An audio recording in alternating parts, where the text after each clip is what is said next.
सबसे पहले तो मैं आप सभी का स्टडी विद जीएसआर पर स्वागत करता हूं। और इस चैनल पर हम क्लास 10th की साइंस की स्टडी कर रहे हैं, जिसका पहला लेसन जो है रासायनिक अभिक्रिया व समीकरण।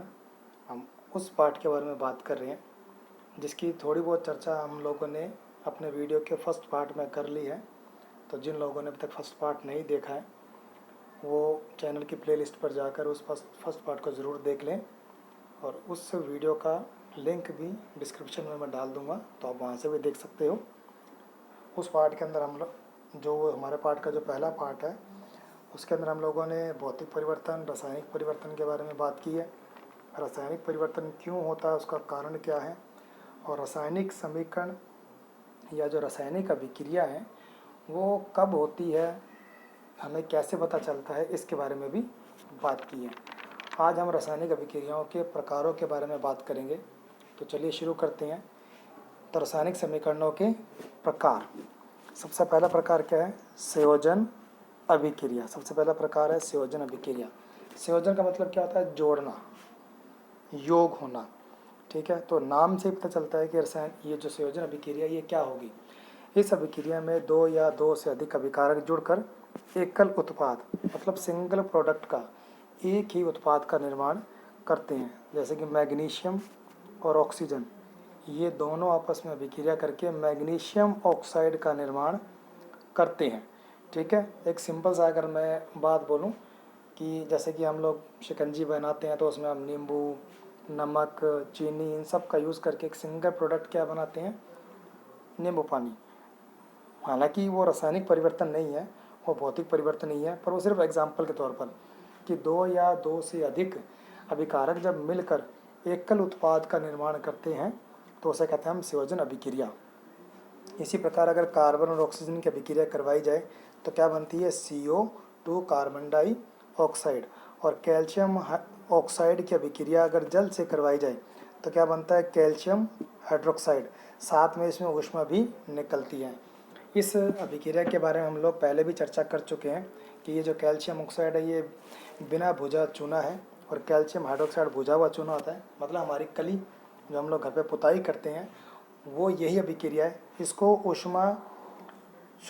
ऊष्माक्षेपी अभिक्रिया भी कहते हैं। इसके बारे में हम लोग पहले भी बात कर चुके हैं। तो ये कौन सी है? हमारी है संयोजन अभिक्रिया, जब दो अभिकारक, दो या दो से अधिक अभिकारक जुड़कर एकल उत्पाद का निर्माण करते हैं।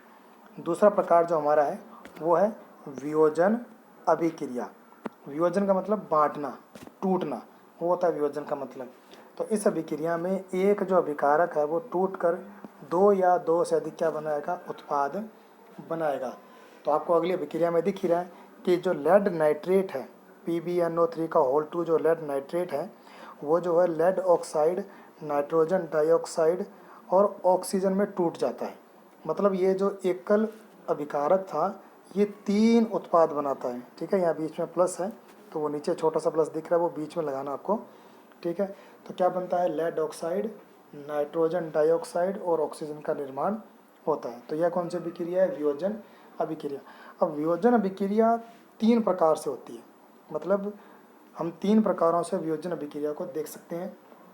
इसमें पहला प्रकार जो है वो ताप के आधार पर, कि अगर किसी भी अभिकारक को ताप दिया जाए या गर्म किया जाए तो वो गर्म होने के बाद दो या दो से अधिक उत्पादों में टूट जाता है। जैसे कि कैल्शियम कार्बोनेट, ये जो है जब हम इसको गर्म करेंगे तो ये टूटकर कैल्शियम ऑक्साइड और कार्बन डाइऑक्साइड का निर्माण करेगा। तो ये कौन सी अभिक्रिया? ये वियोजन अभिक्रिया ही है, पर वियोजन अभिक्रिया के अंदर ताप के आधार पर, कि ऊष्मा देने पर या ताप देने पर वियोजन अभिक्रिया होती है। ठीक है, ये तो थी ताप के आधार पर। इसका एक एग्जाम्पल और भी है। दूसरा एग्जाम्पल क्या है? Ferrous sulphate. फेरस सल्फेट का जो ये जलीय अणु है, ठीक है, क्रिस्टलीय अणु है, ये जो है जब इसको ताप दिया जाएगा तो ये फेरस ऑक्साइड, सल्फर डाइऑक्साइड और सल्फर ट्राइऑक्साइड के अंदर विभक्त हो जाता है। तो ये है हमारी कौन सी? ताप के आधार पर वियोजन अभिक्रिया। अब है विद्युत वियोजन, कि अगर विद्युत धारा का प्रवाह किया जाए तब भी वियोजन अभिक्रिया होती है। तो जब द्रव अवस्था में उपस्थित अभिकारक को, मतलब इसके लिए अभिकारक का द्रव अवस्था में उपस्थित होना जरूरी है। कहने का मतलब ये है कि ये पानी में घुला हुआ होना चाहिए, इसको पानी में घोल लेना है।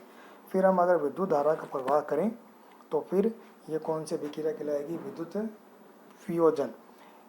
जल है, जलीय विलयन के अंदर अगर विद्युत धारा का प्रवाह किया जाए तो यह हाइड्रोजन और ऑक्सीजन में टूट जाता है। तो जल का जो अणु है वो टूटकर हाइड्रोजन और ऑक्सीजन का निर्माण करता है। तो यह भी कौन सी है? वियोजन अभिक्रिया। सोडियम क्लोराइड, अगर सोडियम क्लोराइड में विद्युत धारा का प्रवाह किया जाए तो वो सोडियम और क्लोरीन में टूट जाता है। ठीक है, तो ये कौन सी है? विद्युत वियोजन। अगला है हमारा प्रकाशीय अभिक्रिया, कि प्रकाश देने पर, यानी कि सूर्य के प्रकाश की उपस्थिति में जो अभिक्रिया होती है उसे हम बोलते हैं प्रकाशीय अभिक्रिया। कि सिल्वर क्लोराइड, जो हमारा सिल्वर क्लोराइड है वो टूटकर सिल्वर और क्लोरीन में विभक्त हो जाता है। तो यह कौन सी अभिक्रिया है? ये प्रकाश के आधार पर। ऐसे ही सिल्वर ब्रोमाइड, जो प्रकाश की उपस्थिति में टूटकर सिल्वर और ब्रोमीन का निर्माण करता है। ठीक है, जो सिल्वर क्लोराइड की जो अभिक्रिया है इसमें सिल्वर जो है वो वाइट कलर का होता है, श्वेत कलर का होता है, और जो हमें सिल्वर प्राप्त होता है वो ग्रे कलर का, हरे से कलर का हमें प्राप्त होता है। ठीक है, और ये जो सिल्वर जो क्लोराइड ये जो अभिक्रिया हो रही है, ठीक है, इसको हम ब्लैक एंड वाइट, ठीक है ना, श्याम श्वेत फोटोग्राफी भी कहते हैं। ठीक है, ब्लैक एंड वाइट फोटोग्राफी या श्याम श्वेत फोटोग्राफी भी कहते हैं। तो ये इंपॉर्टेंट क्वेश्चन याद रखना कि सीधा पेपर में पूछ लेता है कि श्याम श्वेत फोटोग्राफी की अभिक्रिया को लिखिए, तो सीधा ये आपको लिखनी पड़ेगी। ठीक है, और यहाँ पर जो ये जो AgBr है, सिल्वर ब्रोमाइड है, ये येलो कलर का होता है। ठीक है, इसका कलर कौन सा है? येलो, पीला कलर है, और ये जो है सिल्वर और ब्रोमीन का निर्माण करता है। ठीक है, तो थोड़ा सा ये जो ब्रोमीन की जो ये इक्वेशन है इसको थोड़ा सही कर लें, ये Br2 है। ठीक है, ये Br2 है। तो ये कौन सी थी? प्रकाशीय अभिक्रिया। अगली है हमारी विस्थापन अभिक्रिया। विस्थापन मतलब एक जगह से दूसरी जगह भेज देना। सिंपल से अर्थ में अगर याद करोगे तो याद हो जाएगा। विस्थापन का अर्थ क्या है? कि एक को उठाकर दूसरी जगह भेज देना और दूसरा उसकी जगह ले लेगा। तो वह रासायनिक अभिक्रिया जिसमें एक अधिक क्रियाशील परमाणु, ठीक है ना, एक अधिक क्रियाशील परमाणु कम क्रियाशील परमाणु को उसके यौगिक से विस्थापित कर दें। तो इसमें ये जो फेरस है, जो Fe है, ये है अधिक क्रियाशील, और जो ये कॉपर है ये क्या है? कम क्रियाशील। तो फेरस क्या कर रहा है? फेरस इस कॉपर को विस्थापित कर रहा है, तो खुद वो कॉपर की जगह आ गया। ठीक है, तांबे की जगह आ गया, तो क्या बन गया? ये फेरस सल्फेट। और जो कॉपर सल्फेट है वो टूट कर उसमें क्या रह गया? कॉपर अलग हो गया। तो ये कौन सी? विस्थापन अभिक्रिया। क्योंकि जो फेरस है, जो आयरन है, जो लोहा है, वो कॉपर से अधिक क्रियाशील है, इसलिए उसने कॉपर को वहाँ से विस्थापित कर दिया। ऐसे ही जो मैग्नीशियम है वो हाइड्रोजन से अधिक क्रियाशील है, इसलिए वो हाइड्रोजन को विस्थापित कर रहा है और क्या बना रहा है? मैग्नीशियम क्लोराइड और हाइड्रोजन गैस। तो पता ही आपको कि गैस को हमेशा इस तरीके से भी लिखा जा सकता है, और समीकरण को संतुलित करना भी बहुत ज़रूरी है। तो हमें ये जो HCl है इसका क्या लगाना है? 2 लगाना है, जिससे समीकरण क्या हो जाए? संतुलित हो जाएगी। और मैंने आपकी सुविधा के लिए क्रियाशीलता के क्रम को भी इसमें ऐड किया है कि अगर समीकरण सिर्फ ये नहीं कि ये 2 ही है, ऐसी समीकरण और भी बहुत सारी हो सकती हैं, जितनी भी हमारी बुक में वो सब आपको लिखनी है। और ये क्रियाशीलता का क्रम है कि पोटेशियम सबसे अधिक क्रियाशील है, उसके बाद सोडियम, फिर calcium, magnesium, aluminium, zinc, ferrous, lead, hydrogen, copper, mercury, ठीक है, सिल्वर और ऑरम मतलब गोल्ड। तो ये सब क्या इनकी क्रियाशीलता का क्रम है। अगला जो हमारा प्रकार है वो है द्विविस्थापन। भाई विस्थापन में तो सिर्फ एक ही जो परमाणु है उसका विस्थापन होता है, परंतु द्विविस्थापन के अंदर जो दोनों ही यौगिक हैं, ये दोनों ही अभिकारक हैं, इन दोनों में परमाणुओं का या परमाणुओं के समूह का क्या होता है? आदान प्रदान होता है। तो इस अभिक्रिया में दोनों अभिकारकों के यौगिकों में परमाणुओं के समूह का आपस में क्या होता है? आदान प्रदान। तो यहाँ पर Ag, ये जो Ag है ये जो है Na की जगह चला जाएगा और NaNO3 के साथ आ जाएगा और AgCl के साथ चला जाएगा। तो ये क्या बन जाएगा? AgCl सिल्वर क्लोराइड और सोडियम नाइट्रेट का निर्माण हो जाएगा। इसी प्रकार बेरियम क्लोराइड और सोडियम सल्फेट अभिक्रिया करके बेरियम सल्फेट और सोडियम क्लोराइड का निर्माण करते हैं। और इसी प्रकार सोडियम हाइड्रोक्साइड हाइड्रोक्लोरिक अम्ल से अभिक्रिया करके सोडियम क्लोराइड और जल का निर्माण करता है। और ये एक प्रकार की उदासीनीकरण अभिक्रिया भी है। ठीक है, ये हम लोग अगले चैप्टर में पढ़ेंगे कि उदासीनीकरण अभिक्रिया क्या होती है। अगला जो हमारा प्रकार है वो कौन सा है? दहन अभिक्रिया। इस अभिक्रिया में अभिकारक वायु की उपस्थिति में जलता है तथा CO2 गैस और जल का निर्माण करता है। मतलब इसके अंदर क्या होगा? इसके अंदर सिंपल सी बात है कि किसी चीज़ को अगर हम जलाएंगे तो बस वो कौन सी होती है? दहन अभिक्रिया। और दहन हमेशा ही ऑक्सीजन की उपस्थिति में होता है। और ऑक्सीजन की उपस्थिति जब कोई चीज़ जलेगी तो हमेशा जल वाष्प का निर्माण जरूर होता है। तो ये कौन सी है? दहन अभिक्रिया। तो यहाँ तक मैं उम्मीद करता हूँ कि आपको समझ आया होगा। और अगर आपको समझ आ रहा है तो फिर इस वीडियो को लाइक और चैनल को सब्सक्राइब और वीडियो को शेयर ज़रूर कर दें, क्योंकि यही जो चीज़ है वो हमारे लिए हमारा प्रोत्साहन है कि भाई हमें ये पता चलता है कि हमारा जो पढ़ाया हुआ है वो आपको समझ में आ रहा है। ठीक है, और जितने भी एग्जाम्पल हैं वो आपको आपकी बुक से इसके साथ में ऐड कर लेने हैं। ठीक है, और हमारा जो इस वीडियो का एक थर्ड सेक्शन और होगा अभी, जिसके अंदर हम इम्पोर्टेंट क्वेश्चन और समीकरणों को संतुलित करना और कुछ और भी जो समीकरण है इसके अंदर इन्हीं प्रकार की उनको भी यूज़ करेंगे ताकि आपको और अच्छे से समझ में आए और उसके अंदर क्वेश्चन वगैरह भी आपको काफ़ी मिलेंगे। अगला जो प्रकार है वो है हमारा ऑक्सीकरण एवं अपचयन अभिक्रिया। तो इसमें पहला है ऑक्सीकरण। किसी रासायनिक अभिक्रिया में जब अभिकारक में ऑक्सीजन का योग, तो ये देखो यहाँ पर कॉपर अलग था, ऑक्सीजन अलग था, योग हुआ, ऑक्सीजन यहाँ के साथ में जुड़ गया, तो ये हो गया ऑक्सीजन का योग। ठीक है, या हाइड्रोजन का क्या होता है? त्याग। तो देखो ये हाइड्रोजन, सॉरी ये थोड़ा सा ये जो इक्वेशन है ये यहाँ पर गलत लिख दिया है, ये यहाँ नहीं आएगी क्योंकि हाइड्रोजन का त्याग होना चाहिए, यहाँ पर हाइड्रोजन का योग हो रहा है, तो बाय मिस्टेक ये यहाँ आ गई है। इसको उल्टा हमारे नेक्स्ट जो हमारा जो अपचयन अभिक्रिया है उसको यहाँ लिखना है, और ये जो अभिक्रिया हमने यहाँ लिखी है ये वाली, इसको यहाँ लिखना है। तो थोड़ा सा इसको करेक्ट करेंगे। तो देखिए यहाँ पर हाइड्रोजन है वो सल्फर के साथ था और अब हाइड्रोजन क्या हो गया? अलग हो गया। तो ये कौन सी है? ऑक्सीकरण अभिक्रिया, मतलब जिसमें हाइड्रोजन का क्या हो? त्याग हो। जैसे कि हम लोगों ने अभी एक अभिक्रिया पढ़ी थी H2O वाली, तो इसमें क्या होता है? H2 अलग और ऑक्सीजन अलग। तो यहाँ पर भी क्या होता है? हाइड्रोजन का त्याग हो रहा है। तो ये कौन सी अभिक्रिया है? ऑक्सीकरण अभिक्रिया है। अपचयन अभिक्रिया क्या होती है? वह अभिक्रिया जिसमें ऑक्सीजन का त्याग या हाइड्रोजन का योग हो। भाई या तो ऑक्सीजन का त्याग हो रहा हो तो ठीक है, या हाइड्रोजन का क्या हो रहा हो? योग। तो जैसे कि हमने ये अभिक्रिया लिखी है जो, ये हमारी यहाँ आएगी कि यहाँ पर हाइड्रोजन का क्या हो रहा है? योग हो रहा है। ठीक है, और अगर ऑक्सीजन का त्याग हो रहा हो, जैसे कि हम लोगों ने किया था CaCO3, ठीक है, CaCO3 जब हमने इसमें की थी इसमें हो रहा था कि CaO बन रहा था और CO2 बन रहा था। तो यहाँ पर भी क्या ऑक्सीजन का त्याग हो रहा है। तो ये भी कौन सी अभिक्रिया है?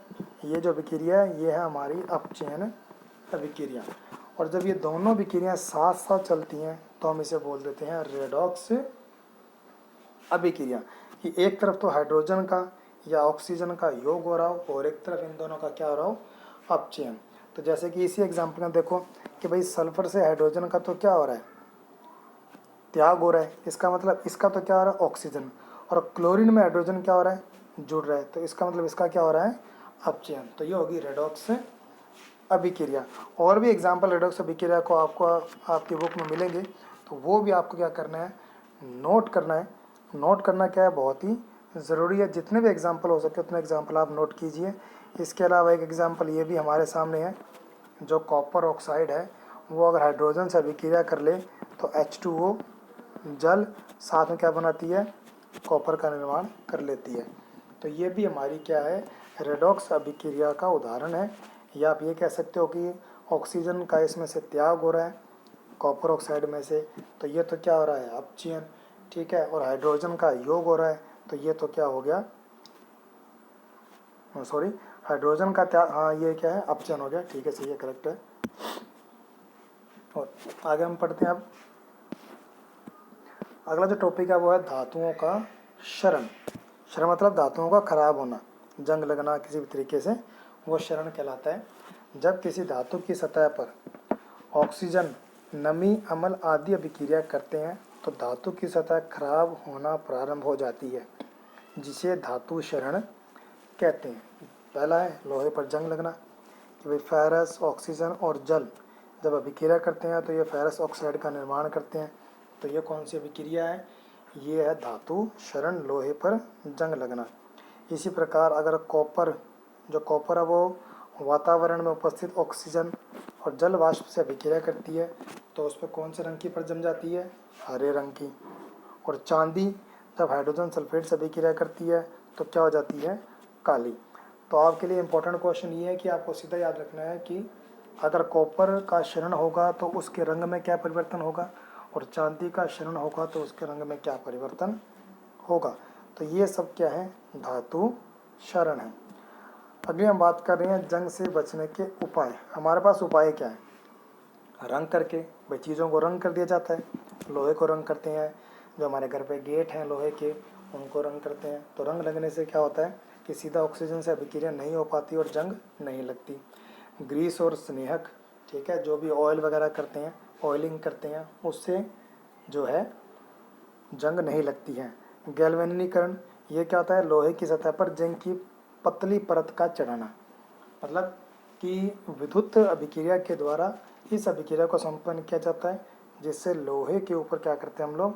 जिंक की पतली परत चढ़ा देते हैं, जिससे उस पर जंग नहीं लगती। अगर यह बात करें विकृत गंधिता, मतलब स्मेल आना, जो हमारे खाने में जो अजीब सी तरीके की गंध आती है उसे बोलते हैं विकृत गंधिता। जब तेलीय और वसा युक्त खाद्य पदार्थ लंबे समय तक खुली वायु में छोड़ दें, मतलब जो हमारे खाद्य पदार्थ अगर हम उसको खुली वायु में छोड़ दें काफ़ी समय के लिए, तो क्या होता है? उनका रंग और गंध परिवर्तन हो जाता है। क्यों होता है? क्योंकि जो वातावरण में उपस्थित है जो भी बैक्टीरिया वगैरह है वो उनसे अभिक्रिया करते हैं, और अभिक्रिया करके क्या करती हैं? उस तेलीय पदार्थ और वसा का ऑक्सीकरण कर देते हैं, और ऑक्सीकरण करने की वजह से वो पदार्थ क्या हो जाता है? खराब हो जाता है। तो उस खराबपन को रोकने के लिए हम लोग क्या कर सकते हैं? ऑक्सीकरण विरोधी, ठीक है ना, जो ऑक्सीकरण रोधी जो पदार्थ हैं उनको उसमें मिक्सअप कर सकते हैं।